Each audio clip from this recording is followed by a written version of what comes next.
নমস্কার বন্ধুরা, মণ্ডল পাকশালায় আপনাদেরকে স্বাগত জানাই। আজ আমি বানাবো পুঁই শাকের চচ্চড়ি। উনুনে কড়াই দিয়ে দিয়েছি, কড়াই গরম হয়ে গেছে। কড়াইয়ে দিয়েছি পরিমাণ মতো তেল। তেল গরম হয়ে গেছে। এখানে আমি নিয়েছি 5টা কলাইয়ের বড়ি। এই দেখেন 5টা কলাই বড়ি। বড়িগুলোকে আমি তেলের মধ্যে দিয়ে হালকা করে লাল লাল করে ভেজে নেব। ভালো করে নেড়ে চেড়ে লাল করে ভেজে নেব। দেখেন কি সুন্দর বড়িগুলো আমার লাল লাল করে ভাজা হয়ে গেছে। এবার আমি বড়িগুলোকে তুলে নেব। ভালো করে নেড়ে চেড়ে বড়িগুলোকে ভেজে নিলাম। এবার বড়িগুলোকে আমি ভাজা হয়ে গেলে তুলে নেব। উল্টে পাল্টে ভালো করে লাল করে ভাজা হয়ে গেছে। বড়িগুলোকে আমি এক এক করে বাটির মধ্যে তুলে নিলাম। এই তেলের মধ্যে আমি হালকা আর অল্প তেল দিয়ে দিলাম। তেলটা একটু গরম হতে দিলাম। তেলটাকে হালকা নেড়ে নিব। এবার আমি এর মধ্যে দেখেন নিয়েছি আমি কিছু আলু আর মিষ্টি কুমড়োর টুকরো। একটা মিডিয়াম সাইজের আলু, মিষ্টি কুমড়োর টুকরো তেলে আমি দিয়ে হালকা হালকা করে ভেজে নেব। হালকা হালকা লাল হবে, ঢেকে ওইভাবে আমি ভেজে নেব। তেলে দিয়ে দিলাম।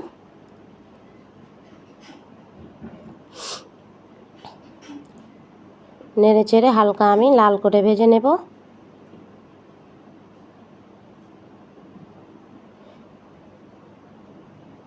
কি সুন্দর আমি দেখেন হালকা হালকা লাল হয়ে গেছে।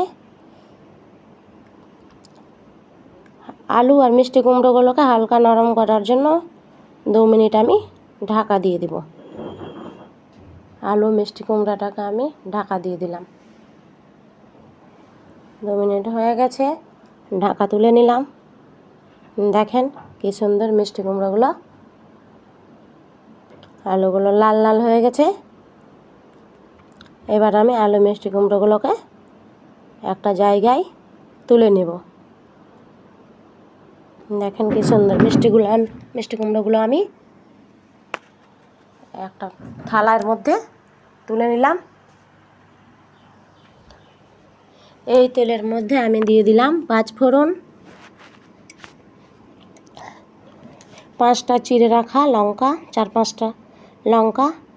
আপনি নিজের মতো করে যেমন ঝাল খেতে চাইবেন তেমন দিবেন।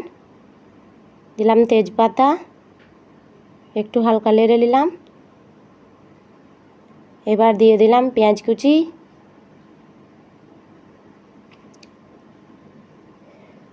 পেঁয়াজ কুচি দিয়ে হালকা নেড়ে নিলাম। পেঁয়াজগুলো হালকা লাল করে ভেজে নেব। বেশি লাল করব না, নাহলে পেঁয়াজগুলো পুড়ে যাবে। হালকা লাল হবে। দেখতেই পাচ্ছেন পেঁয়াজগুলো হালকা লাল লাল হয়ে ভাজা হয়ে গেছে। হালকা লাল লাল ভাজা হয়ে গেছে।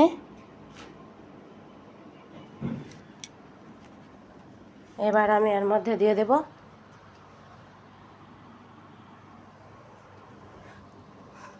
এই যে বাটিতে করে আমি পুঁই শাকগুলো কেটে রেখেছি। পুঁই শাকগুলো আমি কড়ার মধ্যে দিয়ে দিলাম। নেড়ে চেড়ে পুঁই শাকটাকে আমি ভেজে নেব।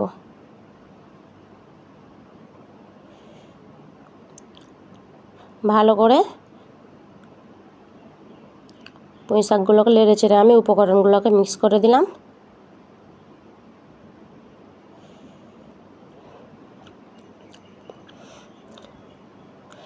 পুঁই শাকের মধ্যে এবার আমি দিয়ে দেব বেগুন।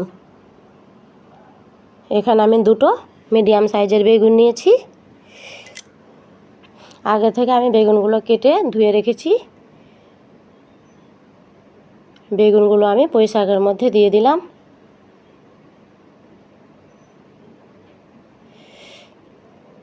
দিয়ে ভালো করে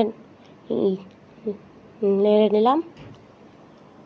এবার এর মধ্যে আমি পরিমাণ মতো লবণ দিয়ে দিলাম।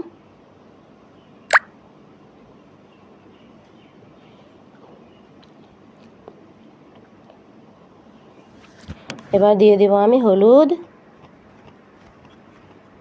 ভালো করে নেড়ে এবার আমি মিক্স করে নেব।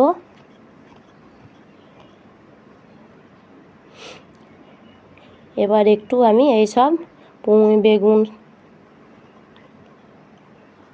গুলোকে ভালো করে ভেজে নেব।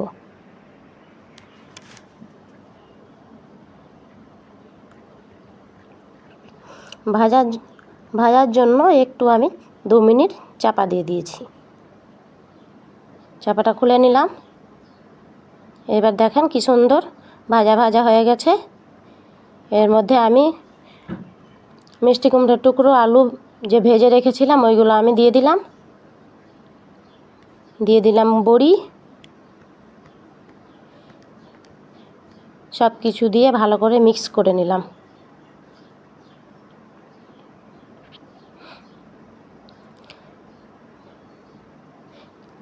ভালো করে মিক্স করে দিলাম। দেখেন কি সুন্দর হয়েছে তরকারির কালারটা। এইভাবে সব কিছু দিয়ে মিক্স করে আপনারাও নিজের বাড়িতে পুঁই চচ্চড়ি করে দেখবেন। এর মধ্যে আমি দিয়ে দেব সর্ষে বাটা। সর্ষে বাটা দিয়ে ভালো করে আমি মিক্স করে নেব। ভালো করে মিক্স করে নিলাম।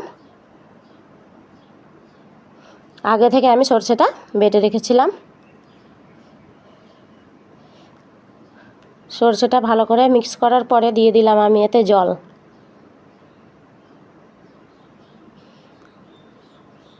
অল্প পরিমাণ মতো জল দিয়ে দিলাম। আর একটু জল দিয়ে দিলাম। এবার আমি একে 10 মিনিট মতো সেদ্ধ করে নেব। 10 মিনিট হয়ে গেছে। আগে থেকে আমি জিরা ভেজে বেটে রেখেছিলাম। অল্প আমি ভাজা জিরা বাটা ওপর থেকে ছিটিয়ে দিলাম। এই আমার পুঁই শাকের চচ্চড়ি রেডি। দেখেন কি সুন্দর আমার পুঁই শাকের চচ্চড়ি হয়ে গেছে। আলুগুলো একটু দেখিয়ে দিই। আলুগুলো দেখেন কি সুন্দর সিদ্ধ হয়ে গেছে। পুঁই শাকগুলো সিদ্ধ হয়ে গেছে, আপনারা দেখতেই পাচ্ছেন। পুঁই শাকের চচ্চড়ি আমার হয়ে গেছে রেডি। এবার আমি এটাকে উনুন থেকে নামিয়ে অন্য পাত্রে ঢেলে নিলাম। আমার ভিডিওটি যদি আপনাদেরকে পছন্দ হয় লাইক করবেন, সাবস্ক্রাইব করবেন। পুঁই শাকের রেসিপি